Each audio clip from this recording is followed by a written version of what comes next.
Hey, friendo, Steve here. And Larson. And welcome back to Going in Raw Countout. No, I'm not back yet. When is this airing? The 18th? Wednesday. 19th? No, Thursday. Thursday? The Thursday you're gone. All right. So, yeah. Whatever day that is. We're both on vacation. I'm coming back in a little while. Larson, you guys know. I've always been here. You guys have been watching all week. Well, you're like in the Bay Area, right? Something like Who that? knows? Yeah. Anyway. 18th. There you go. So, yeah, as you guys know, all week we've been doing this best of 2019 so far. Today's no different. We're doing the best matches, the 10 best matches of 2019 so far. I mean, there's still plenty of time in 2019. Oh, oodles. For good matches to go down. SummerSlam's around the corner. I mean, heck, we're shooting this on the 25th, just this upcoming weekend. We got Fighter Fest. We got Joey Fighter Janela Fest. versus Mox. Could be a barn burner. That could be a killer match. All Out is on the 31st of August. I'm sure there'll be some contenders there as well. Of course, you got the G1 coming up, too, which will happen opening night of G1. Honestly, the G1 will probably... 10 of those matches will probably replace all these matches. Well, here. Maybe not all of them, but a chunk of them. Yeah, that's how it is every year. Meltzer likes to give all those matches like 5 stars. Well, usually they're pretty good. Yeah, usually they're pretty good. In any event, G1 hasn't happened yet, so none of those matches are on this particular list. None. Yeah. But took back a look and saw what's going on. Here we go. Number 10. 10. Halftime Heat. NXT. Halftime This match Heat. was nothing but pure joy. It was the perfect showcase for why people should be watching NXT. That was the point of this. This aired on the network, right? Yeah, during a halftime of the Super Bowl. Yeah, that's right. Of course. And had they done a halftime Heat since the original halftime Since the Heat? empty arena match? No. Okay, all right. That's No. kind of surprising that it took all that time. And it's interesting that rather than do something with main roster talent, they and I think this is the right choice, especially since it was on the network. They took at least the 6 most popular wrestlers in NXT, if not the 6 best at the time. Yeah. Put them in an amazing 6-man tag match in front of a small crowd in the Performance Center, which included a good number of NXT talents in the crowd, which actually really elevated the entertainment factor of the show for me, because we're used to seeing wrestling fans mark out about over awesome moments and awesome spots. We don't usually see that from wrestlers, and they'll do cutaways, and there's Raul Mendoza freaking out, going crazy over an awesome spot. There's Tainara Conti. We see all sorts of developmental talents in the crowd, as invested in the story playing out in the ring as all the fans are, and it's amazing. You know, I got to experience that live firsthand. I know you did. It was pretty cool. I stayed here at the Performance Center when 2K Games sent me out to go interview wrestlers. They put on like 3 matches just for the nerds, the dorks who do 2K content. Like, we deserve it. And the entirety of NXT that weren't in the matches were watching, and it was awesome to see that. Just like the rest of humanity got to see here in halftime. We got a little taste of what you got for... Got a little taste what I got to see in person. Aren't you special? What's really interesting, I went and rewatched this last night. Yeah. It was interesting to see how everybody has fared since. Of course, Alistair and Ricochet, they're on the main roster now. Ricochet just won the U.S. title. Alistair's in a room somewhere. Yeah, he's still in a room with an open door waiting for someone to come in. His new gimmick is he doesn't understand how like matchups work. Yeah. That's good. You got Velveteen Dream. He's a North American champion now. Gargano was during this match. And then Tommaso Ciampa was NXT champion. Then Adam Cole, in the midst of a bit of a losing streak, he took the pin in this match, in fact, after hitting or taking finishers from the entire face team virtually. He is your NXT champion now. So it's interesting to see how the fortunes of all 6 wrestlers have changed in the matter of 4.5 months. Yeah. But it's a spectacular match. It's a great showcase for what NXT has to offer. You got Shawn Michaels on commentary putting NXT over huge. It's just a blast. There's not much at stake in this match. But the story told in the ring is great. Tons of fun. Everybody gets an opportunity to shine. And it's a great introductory match. If someone says, hey, so what's the deal with this NXT? Here, watch this. The thing that I like about this most, everything you just said, but it's obvious that WWE understood that especially that lineup, those 6 competitors were so special to NXT. I mean, I do think that NXT really hit a new peak with those guys at the helm. And everybody at the time was kind of expecting, you're in the Rumble season. You're getting to WrestleMania season eventually. This was post-Rumble. This is like the week after the Rumble. Right. And so you're on the road to WrestleMania already. And chances are we all knew that some of these people would end up getting called up. 2 of them did. There was the threat of 4 of them because Ciampa, who knows if Ciampa and Gargano would have gotten called up if Ciampa wasn't injured. I don't know. But everybody was sort of expecting some of these guys to be gone. And, of course, that ended up happening. But, this really was a special lineup, and it's not surprising. It's actually a pretty inspired move to make this the halftime heat. Yeah, as a time capsule of arguably peak NXT. Yeah, absolutely. It's hard to beat it. Yeah, absolutely. If you want to distill the essence of what NXT is like during 2019, latter half of 2018, this is pretty much it. Yep, that's it. Absolutely. Great stuff. Can't wait to go back to the Performance Center and see that again. Yeah, it'd be fun to check that out for once. Almost put on that fatal 5-way match for number 1 contender of the NXT title to whomever, Adam Cole eventually won it. That was a really fun match. To face Gargano at TakeOver New York. Just thought this one was a bit more fun. NXT has so many, and I think this is the only NXT match we have on. No, that's right. Yeah, later on, we've got There's plenty, really good stuff. But my God, I mean, they just have so much amazing. I mean, you can take a look at any TakeOver and pick out matches from it. I mean, it's what NXT is, man. Stacked. Yeah, it's stacked. Absolutely stacked. And it's not going away, man. You got people like, I really do hope they make this an NXT yearly tradition too. Halftime heat. Because I mean, look who you'd got coming up, assuming everybody stays where they are. I mean, look at who you have coming up like next February, for example, or next Super Bowl. You've got guys like Matt Riddle, Keith Lee, hopefully. I mean, Cole's still there. Damian Priest, Gargano's still there, assuming he's still going to be there. There's still a lot of talent that's there. Kushida, put Kushida there. My God. Yep. And they don't seem to be slowing down on signing people. Nope. So not at all. Good stuff. Anyways, continuing on, number 9.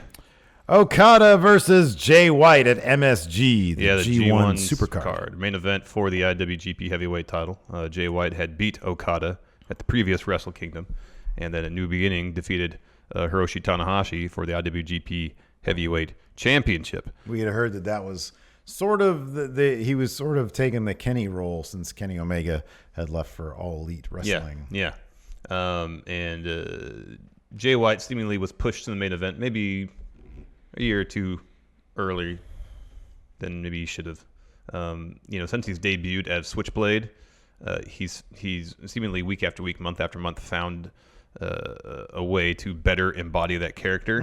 I think now with the facial hair, he's finally getting there. Yeah. He's looking a bit more leathery, a bit more grizzled. Yeah. And I just think with experience, he'll find the true voice of Switchblade Jay White. It's still a work in progress. He's super young. I think there's an element also of his heavyweight title run maybe even being necessary to keep that growth going. Big spotlight on him. Yeah. Huge spotlight. And that's going to age a person. Yeah. That's going to build character. You take the title back off him like they did here at the G1 Supercard, and he's only going to get better. Now he has that under his belt. Yes. And no damage because done. Here's the thing, by all accounts, he comported himself excellently in the ring. Oh yeah, of course. This match is fantastic. Yeah. His match against Tanahashi, really good. His match against Okada at Wrestle Kingdom was really good. Just the end was a bit abrupt. But it was really the story of Okada reborn, reclaiming what is pretty much his, and that's the IWGP Heavyweight Championship. For the last 3 years, he's had that belt for a vast majority of it. And it was one thing at Wrestle Kingdom for him to be Okada reborn. The shorts came back. But in that match, he couldn't overcome the specter of Gato. This match he did. Yeah. And there were some great moments. There's a moment kind of halfway through where Okada goes for a Rainmaker, and kind of hearkening back to one of his matches against Kenny Omega, Jay White just collapses to avoid it. And the finish was awesome because Okada hits 2 Rainmakers, a Tombstone, then a third Rainmaker to put him away. This is one where Okada didn't he hit like a fun splash on both Gato and Okada, like going outside the barricade or something like that, or the barrier or whatever. Yeah. No, this is a tremendously fun match. The crowd was fantastic. Oh, hell yeah, man. Madison Square Garden. It was a great time to do it, and Okada is still our yeah. Okay. Sometimes I just lose touch with New Japan. He just defeated Jericho at Dominion. Oh, that's right. Man. I was telling you earlier, I was like, oh, I got to watch that Dragon Lee match. I totally watched it already. I thought you might have. But there's a lot going on in wrestling right now. True, my head is and so... your head is about 5,000 miles it's around already, the world. I'm already gone, man. I'm already gone. So I guess I understand that. All right. Who's Okada going to face at Wrestle Kingdom for his title? Is it going to be Naito or is it going to be Ibushi? Like you're asking the guy who just admitted he didn't know who the heavyweight champion kind of was. has to be Naito. I feel like it's got to be Naito again. I wonder if they're going to leave the door open. So Naito has talked about having both titles, so that's cool. That could happen. I generally think that when somebody talks about something, they're going to do it. Yeah. Undisputed Era, I think they're going to be draped in gold. Naito, I think he's going to do a twofer. I don't know. I mean, it's, again, you go back to, if it's going to happen at Wrestle Kingdom, you're going to have another title change there, where historically that doesn't really happen. Yeah, it doesn't really ever happen. But, it just did, so maybe they're just... All bets are off now? Could be. That was a different circumstance because while it wasn't publicly announced, I'm not entirely sure New Japan at that time knew Kenny was leaving. I guess seeing what happened with being the Elite 3 days earlier, it's not too hard to connect the dots. Right, no, yeah. So, obviously special circumstance, but still they did it, Yeah. If they were so hung up on tradition, they probably could have done it a different way at a different place. New Year's Dash even, something like that. But... yeah, I don't know. I guess it'd probably have to be Naito. They seem to be he's on an upswing now. Yeah.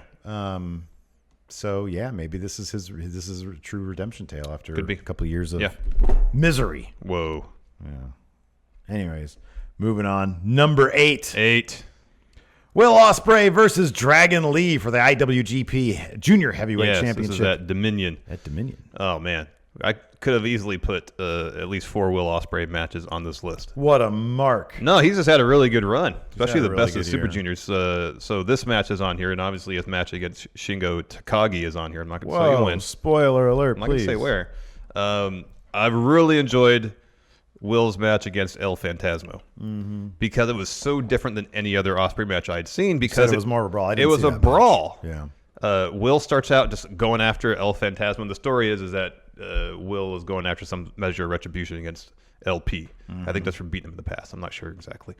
And so it's a brawl. They go up into the crowd at Kurikan Hall, and they come back down. And it's a super physical match. There's some high flying stuff. Did anybody roll down the stairs? Yeah, a little bit. Yeah, nice. I believe Will did a little bit. Didn't Takahashi roll down? Yeah, in last year's final for the best Super Junior. Yeah, they kind of harken back to that because it was in the same area where they were. Okay, all right, that's cool. That's a really fun match. The finish of Ospreay's match against Bandito at Best of Super Juniors is crazy and really cool, and there's some really cool moments there. But I kind of settled on the 2 most high-profile matches. Yeah, sure. Of that run.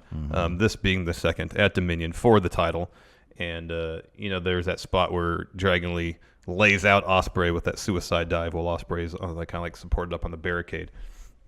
But just the effort and the story and the creativity of this match is all off the charts. Who's got a better suicide dive, Dragon Lee or Ray Phoenix? I was gonna say Phoenix. Ray Phoenix. Oh god, that's a tough choice. They both like going in the crowd, and they both they jump out like they're shot out of a cannon.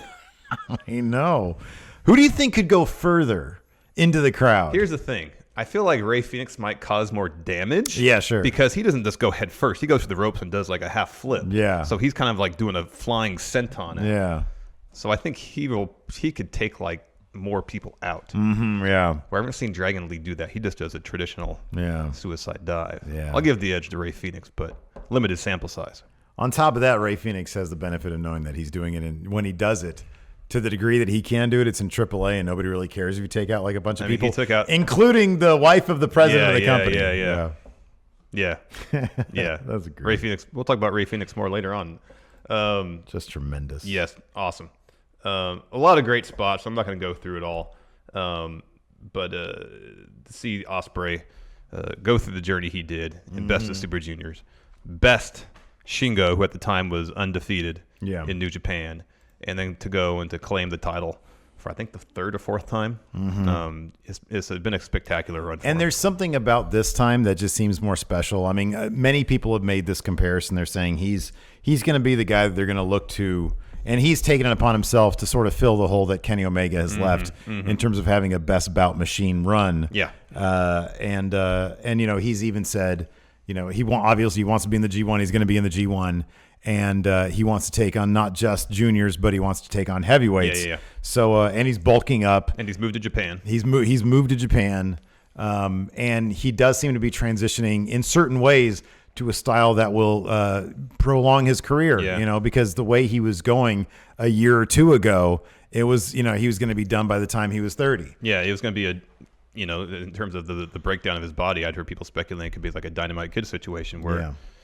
He put his body on the line so often, work hurt, that it seemed like a near certainty that by the time he was 30, he wouldn't be able to perform at that same level anymore. Yeah. He's adapted his style, bulked up, is a bit more picky about when he does the crazy spots. Which I appreciate. It makes him all the more effective. I appreciate that so much. I don't like to see. Look, it's funny because you see this stuff happen in New Japan, and example the Kota Ibushi Naito bit where they on the apron, Kota Ibushi's neck went the wrong way. And we saw that with Marty Scurll and Ospreay last year. And it's just I'm not a fan of seeing guys really hurt themselves.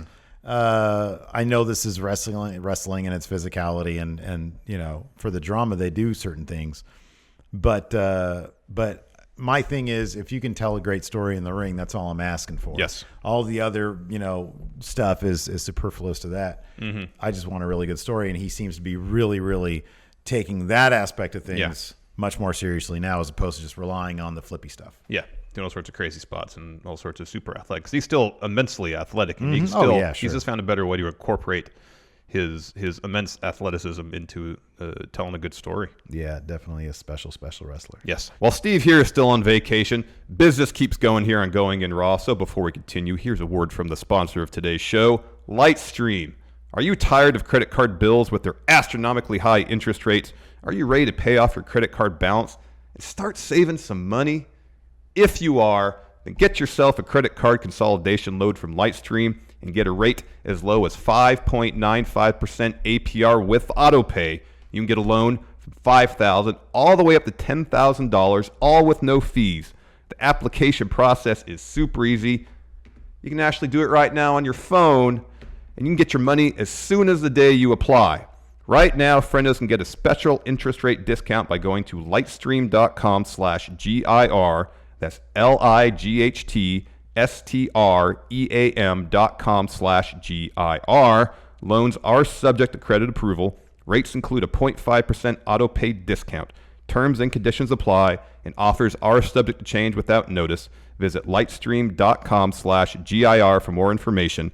Thank you to Lightstream for sponsoring today's show, and you're really helping out Going in Raw by going to lightstream.com/GIR. Number 7. SmackDown Gauntlet match. So this is the first Gauntlet match in the lead up to Elimination Chamber. Took place February 12th, 2019. An injured Mustafa Ali was replaced by Kofi Kingston in this match, and Kofi went on. This is speculation. I'm not sure if anybody's actually pinned this down, but it's pretty obvious. Kofi Kingston ran the gauntlet the way Mustafa Ali probably would have to launch him into contendership, which was the rumor at the time. Yeah. And it launched Kofi Kingston into a whole new strata of his own. Not just contendership, to championship. To Mania championship win. Yeah. So, yeah, it was an amazing performance, comparable to what Seth did the year prior in a similar situation. Although, considering the circumstances, Kofi's performance may have eclipsed Seth because it literally launched him into winning a title at WrestleMania. Yeah. Seth wasn't that fortunate. Right. So these are the people that Kofi had to defeat during the course of his run. He beat then champion Daniel Bryan. Following that up, he beat Jeff Hardy. And then, by this point, pretty much already beat Samoa Joe with a roll up, and then Joe beat him up a ton. Yeah. And then AJ comes out, gets Joe off Kofi. And there's this great moment in the ring where AJ says to Kofi, "You don't have to fight. You don't have to do this. You're putting yourself through hell to get to this match. You don't have to do this anymore. It's fine." And Kofi gets in his face and says, "Come on, fight me." Starts pushing. He starts like hitting himself, like, "Fight me, come on." Yeah, come on. And pie faces AJ essentially. So they fight, and the story of that particular segment of the match is AJ's is working over Kofi's leg, and which eventually leads to Kofi tapping out to a calf crusher. And the New Day come out and they help him backstage to a standing ovation. It was one of those performances that reminded the crowd of how great Kofi is, not just in terms of his athleticism, which is incredible, because we've seen him do all sorts of awesome, incredible spots for the Rumble. So everybody knows he's a world-class athlete. Yeah. Not only in terms of his wrestling ability, but in how well he could tell a story. Just that moment I mentioned with AJ, where he's getting in AJ's face, because AJ's like, "Hey, we all respect you. You don't have to do this. You've done enough. You've done enough." Yeah. Of course, the subtext there is just forfeit. Yeah. Just walk away and let me. Yeah. Just lay down. Let me get a W. Exactly. And the passion which he was up in AJ's face, who was still at the time top guy at SmackDown. Yeah. Saying, "Come on, fight me." I'm not backing down from anybody. I want this opportunity. I need to go out here and as Kofi Kingston, prove myself again. And it was just awesome. Yeah. And it was like universally across the board. It was like, "Oh yeah, Kofi Mania. This needs to happen." Kofi turned a corner here, and it was this sort of sleeping giant was awake, and yeah, like you said, it propelled him. Of course, he had to go through another gauntlet, and then the New Day had to go through their own gauntlet. Yeah, there's a bunch of gauntlets. And both of those matches also were very, very special in their own way as well. Of course, there was a moment with the Usos and the New Day, and that was something else. And then finally, in the end, Vince says, He's got it. B plus player. B plus player. I mean, Daniel Bryan. Oh. But kind of the forgotten aspect of this gauntlet match, which I actually kind of forgot about until I reviewed my notes, is that after AJ beats Kofi, Randy Orton runs in through the crowd, hits an RKO on AJ, and wins. So he enters the Elimination Chamber match last, actually. But in the span of like 90 seconds, they managed to establish Kofi as a contender for the title. AJ, of course, is already there. And then they kind of kickstart the feud between AJ and Randy Orton for WrestleMania. Yeah. Just in terms of getting a lot of storytelling done in about 90 seconds, is actually a pretty well done bit. Well, the great thing about it, too, is that they have that hard finish. Well, obviously, it's a SmackDown. They've always had it. And that the finish to Kofi AJ, when all was said and done, it was time for Orton, it was like 20 seconds before 8 o'clock, before the hard quit to the show. Super quick. And so it's literally just like there are just enough seconds for Orton to run in, hit the RKO out of nowhere, and then get the pin. And as soon as he put his hands up to pose, that's it. That show. So all this happened in less than 30 seconds. Yeah, it's pretty great. It was pretty amazing. It was really something else. And boy, oh boy, SmackDown was firing on all cylinders. Oh, hell yeah, man. Too bad it's not the same right now. Well, thanks, Wild Card Rule. You know what? We'll get it back one day. We'll get it back. I hope so, Steve. I hope so. Moving on, number 6. 6. The Young Bucks versus the Lucha Bros. Hold on. Do it again. There you go. You're supposed to do it, too. Oh, sorry. There you go. There we go. Yeah. So we got to see this live at Double or Nothing. Yeah, it was awesome. I love the kind of, especially for the initial part of the match, story for the Young Bucks is they got ring rust. Yeah. I like that. They were all over the place. They did not have nearly the chemistry they're used to. Evidently, it's not like riding a bike, Larson. No. You can't just get up and everything's fine. You need to keep on doing it. Like you said, that was the build to this on Being the Elite, was ring rust. And, of course, they had beaten Lucha Brothers in an impromptu match at, was it Triple Main? It was Rey de Reyes. Rey de Reyes, yeah. So they came into this with the AAA tag titles. We kind of figured it was a foregone conclusion that they would just drop them here. But no, that didn't happen until later because they kept them here. Yeah, and they lost them at the subsequent AAA show. A few weeks back. We were talking about Rey Fenix earlier. And there is a spot in this match that blew my mind. So he's pretty comfortable walking, jumping up and down the ropes, all that kind of stuff. From the second rope to the third rope, doing all sorts of crazy stuff. So there is a spot where he's up there. He's got on one side of him, one young buck. On the other side, another one. And while standing on the top rope, manages to super kick one of them and then jump over and do a Hurricane Rana off the top rope onto the other one. Yeah. It was insane. Yeah, it was absolutely crazy. Absolutely insane. I keep on meaning I meant to like go back and get Double or Nothing, but I don't know if they have a discount after the fact. I don't know either. Because I don't really want to pay $50 for something that happened like a while ago, and I already saw it live. Yeah, I don't know. And also, I mentioned this great spot where Penta was on the apron. He jumps off his brother's back, hits, I think, Nick Jackson with a destroyer, and then back in the ring, Phoenix does a springboard and does a destroyer on the other Young Buck. Just absolutely insane stuff. Yeah. Absolutely insane. But then, the story was the Young Bucks eventually get the ring rust off. They hit their patented stuff. We saw Matt give a shout out to El Generico with a brainbuster on the turnbuckle. Yeah, boy. We got to see Pentagon break Matt's arm. We got to see Pentagon do the gory bomb package pile driver combo. But in the end, Young Bucks picked up the win with a Meltzer driver. Yep. So the Elite were going over at except for Double Kenny. or Nothing, except for Kenny. That's right. Yeah. So yeah, just terrific stuff. Yeah, one of the best tag matches I've seen in a long time. It was electric being there live. That was just a fantastic weekend. We had, of course, Friendo Fest. Yeah. 60 people showing up. Yeah, man, that was great. Friendos. Holy moly. I wonder it's jury's still out when Friendo Fest 2 will be taking place. Yeah. Unknown. Right? Unknown, yes. Unknown as of now, but maybe by the time this airs, it will still be unknown. maybe not. Anyways, let's move on. Number 5. Walter Thank you. versus Peter Dunne. Thank you. Pete Dunne. This is like at, NXT TakeOver Blackpool. Yeah. NXT UK TakeOver Blackpool. No. This is in New York. NXT what? It was in New York. This is a TakeOver. That's right. Yeah, TakeOver New York. That's right. This is like Walter's first real proper one-on-one match. Like he had other matches that were more or less squash matches. Well, I guess he had a match against Mark Coffey that was a little more elongated, I think. His first match was against Jack Stars. Yeah, that wasn't much of a match, though. That wasn't a match. But I think he had a match against Mark Coffey before this one. That actually was given more than like 3 minutes. Yeah, okay. But anyway, this was a long, proper showcase for why Walter is going to be a huge part of NXT UK going forward. This is one of those matches that just hurt to watch. Yeah. And it's not just because Walter was chopping the hell out of Pete Dunne's chest and back. Yeah, and the back, yeah. It was just, it just hurt. It hurt to watch between the chops, Pete Dunne stretching Walter, working over his joints. You had a bit where they were trading Danielson stomps. That means grabbing the arms and kicking the other person in the head. Yeah, both of their arsenals are things that look like they really hurt. Like the fact that that noise that comes from that. No, it's this. It's the arm smacking the rib Oh, cage. That's right. It's just this. Yeah. That's right.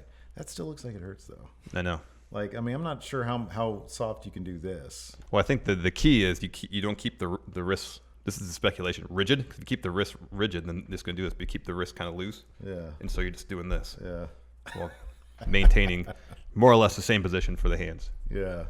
But man, all that stuff. But even so, even if the noises aren't real, when they do the stuff that's like that hurts. This hurts. I know. And they like go, oh man. They go back pretty far. I know. I don't have very stretching. I'm sure they do their. Yeah, they got to stretch that. They got to stretch that out, man. A lot, but oh my god, that's boy. Yeah. Ouch. Well, how far back I can go? How far back can you go?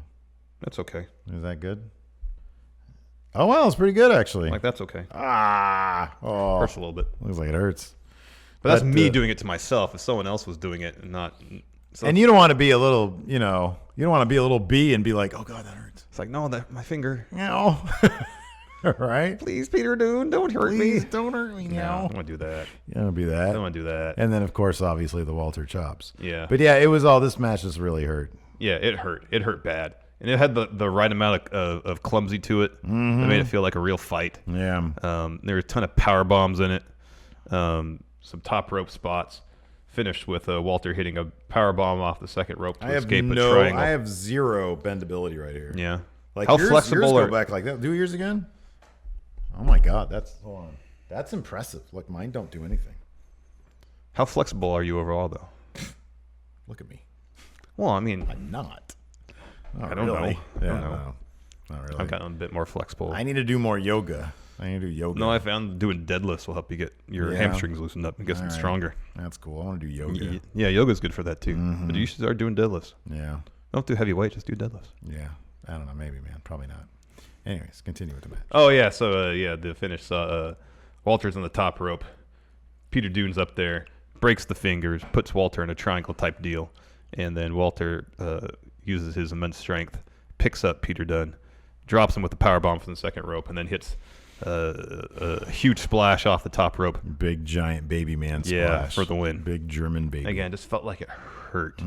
Everything just felt like it really hurt. Who takes that title off of Walter? Walter.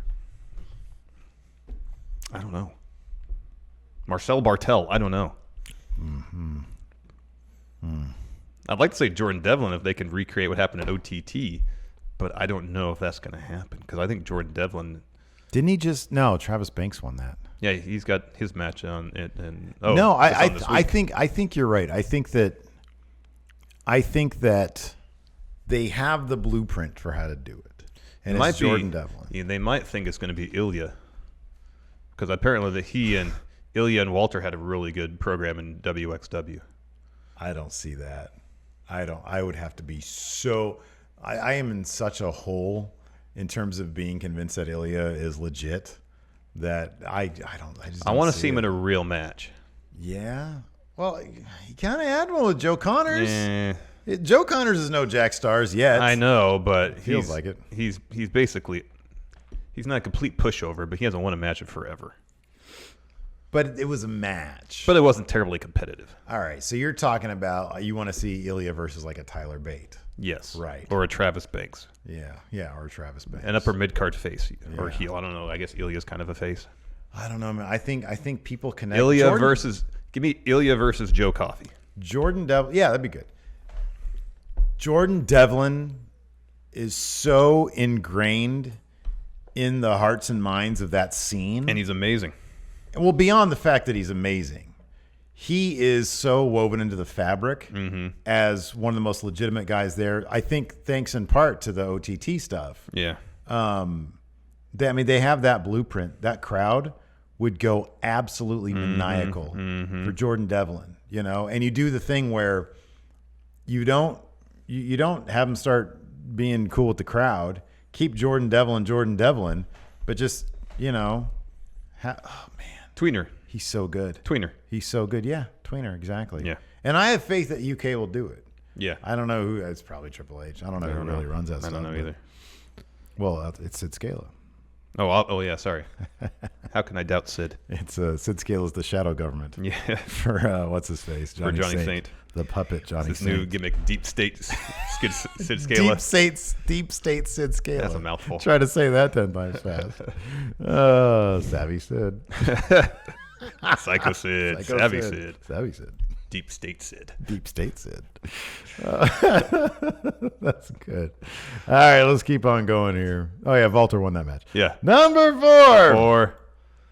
Kofi Kingston versus Daniel Bryan at WrestleMania. In terms of emotion, oh, man. And on top of that, it was just a damn good match. It was an awesome match. Yeah. I don't know if maybe the match at number 2 is the closest rival in terms of emotion. But you get emotion, you get history. There's so much going into this match, going into it that the match was wrestled that played into the emotion of the match. Going into it, you have the story of Kofi, who his path to this match mirrored Daniel Bryan just 5 years ago. Someone who got the crowd behind him and was pushed by the WWE Universe into a title match. And his foil this time around is not, in Daniel Bryan's case, Randy Orton and Dave Batista, two guys, although Batista just returned, deeply ingrained in a very specific period of WWE, that being the mid-aughts. What we have now is Kofi facing off with the guy who was in his position 5 years ago, Daniel Bryan. Daniel Bryan is now the one calling Kofi the B-plus player. And Vince is now the one calling Kofi the B-plus player. So just that story unto itself, the emotion of the moment, the tenure that Kofi had with the company leading up to this, the history-making aspect of the match. Everything leading up to it was such a cathartic, emotional moment when Kofi finally won. Yeah. It was awesome. Yeah. Awesome. Yeah. I really want to watch the main event for WrestleMania 30 and this back-to-back to see if any parallels or I'm sure references. Yeah, that would not surprise me at all. Daniel Bryan is a very savvy guy, too. Yep. Yeah, to see Kofi celebrate with his family, celebrate with the New Day. And have New Day bring back the WWE title. That was... Get rid of the green one. Although I like the green one. I think going into it, didn't you and I both agreed that out of the 3 big matches, which all ended up going the way the face wins. Face wins. That was one that most likely was going to be this one. Yeah, you had some reservations about this. I didn't have reservations about it. I thought it might have been a scenario. Well, where Vince might be Vince. What was your point? The point was that Vince might not have Kofi win it here. It's the heat for heat's sake thing. Yeah. Where rather than having an awesome, cathartic, emotional moment that everybody could celebrate in unison in this giant stadium, 70,000 people celebrating in unison, that he would be like, okay, I'm going to give him Seth and Becky as champion. So we'll have Daniel Bryan win. He'll be like he'll have all the heat in the world on him. Yeah. And then maybe down the line we'll give Kofi the belt. Yeah. I saw that as a distinct possibility. Happy it didn't happen. Yeah, no, totally. Because there's a history there in the WWE, that kind of stuff. Yes. And we didn't think that they would give the fans what they wanted in all 3 instances. We thought 2 out of 3 maybe, but not all 3 of them. But the way they spaced it out in the card, and the card was like 10 hours long. Yeah. By the time Kofi and Daniel Bryan's match happened, Seth had just won the Universal title 3 hours prior. Yeah, the length of basically a pay-per-view. A normal pay-per-view. Yeah. And then 3 hours forward, Becky Lynch would win. Yeah. So in that sense, they booked the card right to space those things out. So you have and they booked the wins all completely differently. Seth pretty much had to cheat to win. Yeah. It took a shot to the front area. Yep. Even without kind of the botchy nature of the finish of the main event, it took a roll-up from Becky to beat Ronda. This was the most definitive. Yeah, sure. Kofi bested Daniel Bryan in a wrestling match. Yeah. No outside interference. No cheap shots. No weird shoulder up finish type situation. No. Ref getting confused and none of that. It was definitive. Yeah, it was pretty amazing. Moving on, number 3. 3. Adam Cole versus Johnny Gargano. You can take your pick, 1 or 2. 2. Yeah. I don't know. I'd probably go. I like best 2 out of 3 falls match. I do too. I know the finish. I know, but there is something like a little. Most matches you want them to leave you with a memorable hook, a memorable thing. And Gargano playing Roman Reigns and kicking out of everything is kind of the memorable thing, like it or not, about that first match. The second match was just a damn good match. The second match was a really well-told, well-paced story. That it was literally the thing where you could have run him over with a bus, he would have kicked out. That was in the first one. The first one, yeah. It was just too much. It was cartoonish. It was over the top, and I feel like they realized that. And the second match felt way more grounded. Yeah, it did. Yeah. And for that reason, it was way more effective. It had nothing to do with competitors. I like Adam Cole a lot. I wasn't so much upset that he lost. I was upset that he lost in such a cartoonish, over-the-top fashion. He got so much flack for that. I know. Your guy doesn't win, so you get. It didn't really have. If the finish to the first match was as grounded as believable as the second match, I've been, wow, that was a hell of a match. I honestly believe that if it had gone the other way and Adam Cole was kicking out of everything, it would have felt cheaper for Adam Cole if that was the case. And this, to have won it that way. And this, I just thought, you're right, I just thought that it was silly, and it made Adam Cole's finishers look weak, which they've kind of just established that his finishers are just weak. He needs multiples. He has to do a combo of Panama Sunrise and then last shot to win a match now. Yeah, no. Which I can watch Panama Sunrise all day long. It's spectacular. And I think Halftime Heat was the first time he had done that. I think it is. Yeah. Yeah. It was just. I mean, at the end of that first match, Undisputed Era looked like a bunch of bumbling fools. Just couldn't do anything. Yeah, but people love that match. People love that match. So I know. And we're so because I agree with you. I know that the kick out stuff is kind of hard to digest. But it is funny that we were so in the minority on this. Yeah, I know. Yeah. Like Meltzer gave it like 5.5 stars, something like that. What did he give? 5.25. 5.25 versus 5.5. Yeah. Just for me, like guy who can kick out of anything isn't that compelling of a story. Meltzer loves the PWG stuff, and that's such a PWG. Is just kick out of everything over and over again. But yeah, I mean, this is definitely turning into one of the better stories of the year. Obviously, I mean, it's not given the injury of Tommaso Ciampa. The story doesn't have that level of emotional complexity, but it's a different thing. It's a completely different thing. Yeah. Yeah. I mean, you can't have stories like Gargano Ciampa are once in a generation. Stories with that amount of emotion, that amount of depth. I love that the Undisputed Era and Adam Cole, their motivation versus Ciampa's motivations are so different. They're different animals. They're different beasts. The Undisputed Era, they want to run NXT. I mean, Adam Cole said, even Triple H won't be able to stop us. I mean, calling out the boss, the hierarchy, the authority there. Whereas with Ciampa, it was all personal. He just wanted his moment, named the title Goldie. Yeah. He personified it. Yeah, exactly. So yeah, but no, both matches. Even if you take out the silly finish at the end of the 2 out of 3 falls match, the rest of the match. Oh, it's great. Is spectacular. Yeah. I mean, just in terms of the effort both these guys put into both matches, it's just unquestionably some really great stuff. And it's not on them that it was kind of overbooked towards the end. Yeah, good stuff. Number 2. Cody versus Dustin at All or Double or Nothing, All Out. All double or nothing out. Yeah. Talk about emotion. Yes. This match was pure emotion. The story of Cody cleansing Dustin of his sins of being WWE, essentially. Right. Well, Cody wanted to destroy the Attitude Era. Yes. And it even featured, in a very cheesy moment at the beginning, him taking a sledgehammer to a fake breakaway chair. Yeah. Throne, Triple H's throne. Yeah.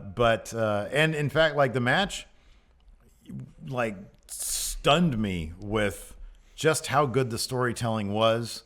Dustin, of course, memorable for bleeding all over the place. A ton. My God, though, the storytelling and the emotion in this match were next level. Because you got the match like the Young Bucks and Lucha Brothers match, which is going to be filled with a bunch of amazing spots.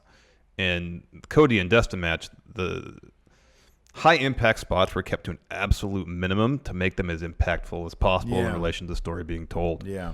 Because you didn't see anything terribly crazy till Dustin hits like a destroyer powerbomb. And that was like 2/3 of the way through the match. That was crazy, yeah. Beyond that, it was some submission holds, a lot of strikes. At one point,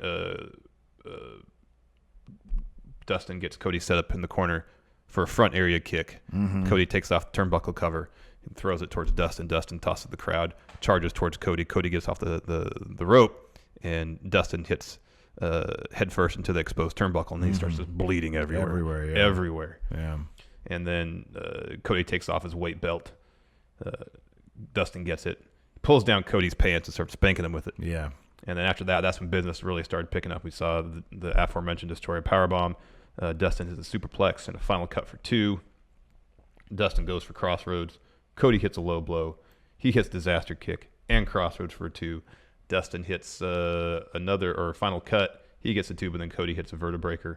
Crossroads for the win.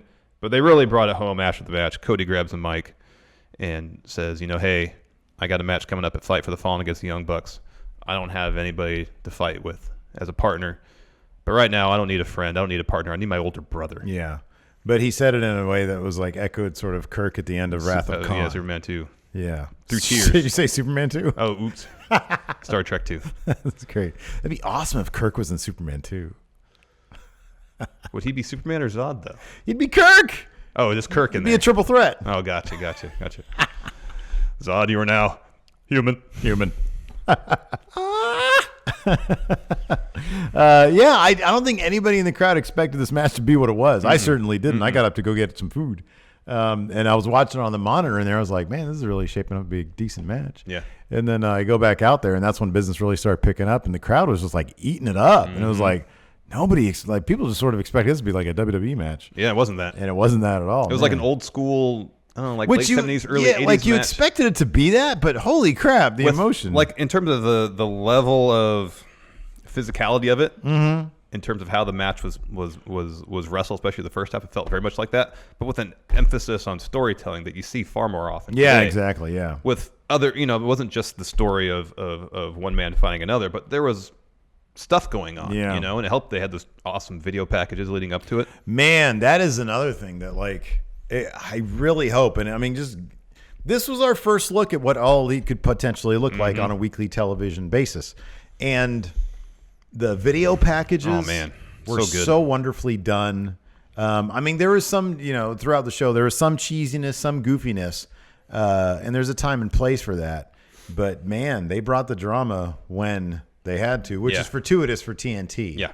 Because they know drama. Yeah.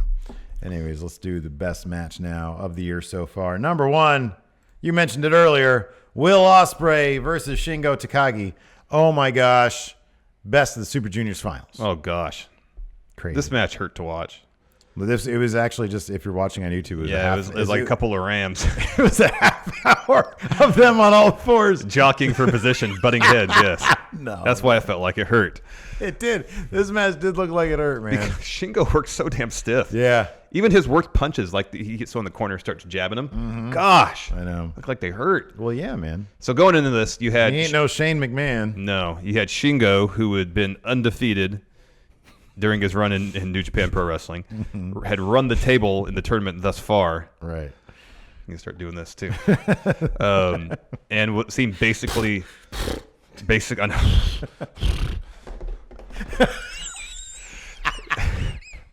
Sorry, go ahead. Shingo seemed basically unstoppable. Yeah. And commentary mentioned several times where every time an opponent thought they had Shingo on the ropes, ready to take the loss, he would come back and win. Like, none of his matches lasted very long.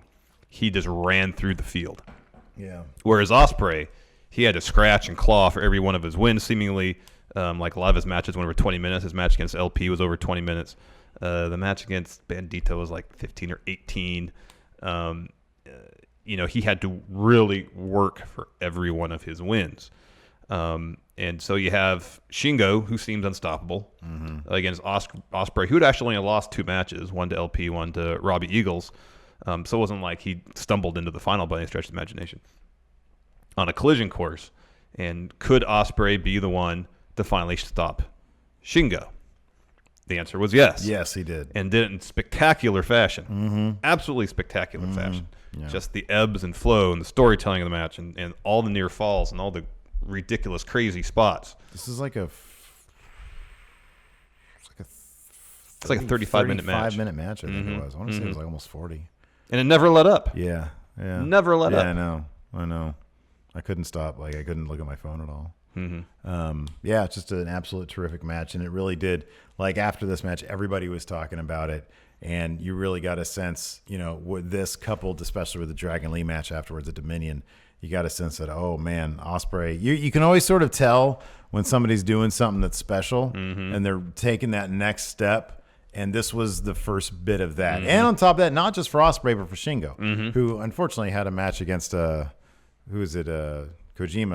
at Dominion, which was a fine match. Yeah, it was fine. It just, I kind of feel like they probably should have put him in with somebody who's a bit more current. Oh, I know, but if the idea is that Shingo wants to test his mettle against heavyweights, and you got Kojima, who's been with New Japan forever. I know he's a former champion, and someone kind of low enough on the card. What did Suzuki do at Dominion? He had that tag match. He had a tag match, yeah. Yeah, put him in there against Suzuki. I mean, that's great. Because it's one thing to go against like a heavyweight, but if you really want to prove yourself, maybe somebody who's under 70 years old would be good. What about if you really want to test the metal against a heavyweight, put him in there against Bad Luck Fale. Exactly. Or Haystacks Calhoun. Or Leo Tonga. Well, he's just really tall. Yeah, but still. Or Big Daddy. Isn't that what they call it? There's that dude in England named Big Daddy. Isn't that Haystacks Calhoun under a different name? Is it? Or are they two different wrestlers? No, you might be right. Oh, man. Well, I was just trying to think of wrestlers currently on the New Japan roster. Yeah. Not historically. Oh, just historically. Not historical super heavyweights. Yes. All right. I thought we were going to go. Hence, Bad Luck Fale. He's probably the largest competitor in New Japan. Yeah, you're probably right about that. Yeah. Big Daddy wrestler. Anyway, this match is spectacular. I'm excited to see what both Shingo and Will do in the G1. Yeah, no, different people. Okay. Yeah. Yeah, it's kind of surprising that Shingo was in Best of Super Juniors because I don't know if he is really a junior heavyweight. Mm-hmm. Because he's a thick dude. Yeah, he doesn't look anything close to being a 205 guy. Well, I mean, in New Japan, it's 220 pounds. Yeah. I'm just saying, he doesn't look like a. Well, he's billed at 212. You put him in there against like Dragon Lee, and it's like, what? Really? He's thick. Yeah, he is thick. He's thick. He's got. I mean, he kind of like physically, he kind of looks like a dude over 50. Like if you don't look at his face, if you just look at his physique, because he has kind of like I'm not gonna say a belly at all, but he's not like trim in the midsection. Is my point. He's thick. He's thick. He's thick. He's muscular. He's thick. Yeah. Well, he still did that tope in this match. That was incredible. Mm-hmm. The amount of velocity. I was worried he was going to break his leg like TK Orion did a couple years back in the same kind of spot because his legs hit the barricade. But I think even his legs are probably thick. Oh yeah. Yeah, he's just a thick dude. Yeah.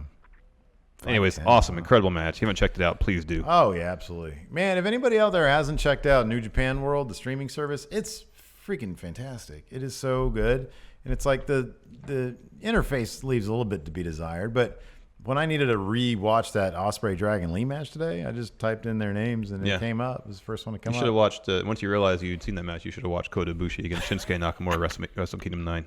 I know. I will. No, you won't. You're lying to me. Watch it on the flight. Can you download stuff? I don't think so. I don't think you can do that. No, I don't think there's offline viewing. Maybe I'll see if I can just like rip a copy from the dark web. Oh God! I'll try to do that. I'll get like a deep fake version of Shinsuke versus Kota Ibushi. It's like 15 minutes. You don't have 15 minutes to spare. Times are tight. Times are really tight. You're really missing out. Yeah.